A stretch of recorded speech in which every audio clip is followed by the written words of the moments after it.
Court से बरी बृजभूषण शरण सिंह। मैंने उस दिन कहा था कि मैं स्वतः फांसी पर लटक जाऊंगा, वो नौबत नहीं आई।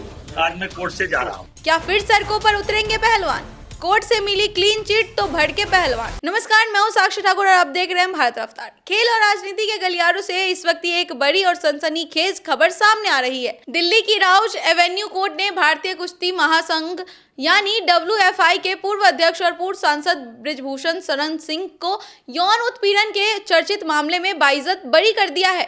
अदालत के इस फैसले के बाद देश की सियासत और खेल जगत में भूचाल आ गया है। फैसला आने के बाद बृजभूषण शरण सिंह बेहद आक्रामक तेवर में नजर आए। उन्होंने तंज कसते हुए कहा कि मैंने पहले ही कहा था कि अगर मैंने कुछ किया है तो मुझे फांसी पर लटका देना चाहिए। मैंने उस दिन कहा था कि मैं स्वतः फांसी पर लटक जाऊंगा, वो नौबत नहीं आई।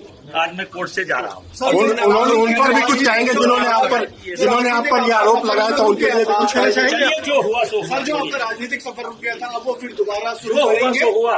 चलिए, आप खुश हैं? विपक्षी दलों और कुछ बड़े पहलवानों ने मिलकर मेरे और जूनियर खिलाड़ियों के भविष्य के खिलाफ साजिश रची थी। बृजभूषण के बेटे और सांसद करण भूषण सिंह ने भी इसे सच्चाई की जीत बताया है। याद कीजिए साल 2023 का वह दौर जब विनेश फोगाट, साक्षी मलिक और बजरंग पुनिया जैसे देश के शीर्ष पहलवानों ने जंतर मंतर पर 39 दिनों तक ऐतिहासिक धरना दिया था।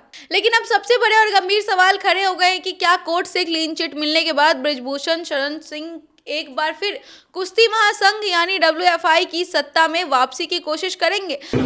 सबसे पहले कोर्ट ने ये कहा, ऑनरेबल जज साहब ने, कि बृजभूषण सिंह जी और विनोद तोमर, आप दोनों लोगों को बाइज्जत बरी किया जाता है। बाइज्जत शब्द, मेरी प्रतिक्रिया ये है, फर्स्ट डे जब मेरा पहला वक्तव्य आया था तो हमने कहा था कि यदि कोई भी फैसला या कोई आरोप अगर साबित हो जाएगा तो मैं स्वतः फांसी पर लटक जाऊंगा।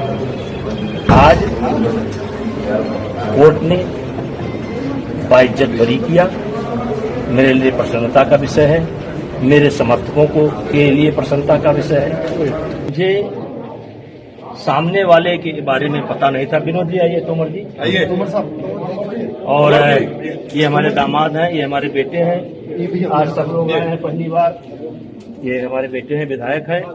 तो मेरी फर्स्ट प्रतिक्रिया यही थी कि मैं स्वतः फांसी पर लटक जाऊंगा। अगर ऐसा होता है तो क्या देश के उन दिग्गज पहलवानों का रुख एक बार फिर आक्रामक होगा जिन्होंने सड़क से लेकर कोर्ट तक लंबी लड़ाई लड़ी थी? और सबसे अहम सवाल, क्या इस फैसले के खिलाफ पीड़ित महिला पहलवान अब दिल्ली हाईकोर्ट का दरवाजा खटखटाएंगे? आपकी इस पूरे मामले पर क्या राय है? हमें कमेंट्स करके जरूर बताइएगा और बने रहिएगा भारत रफ्तार के साथ। धन्यवाद।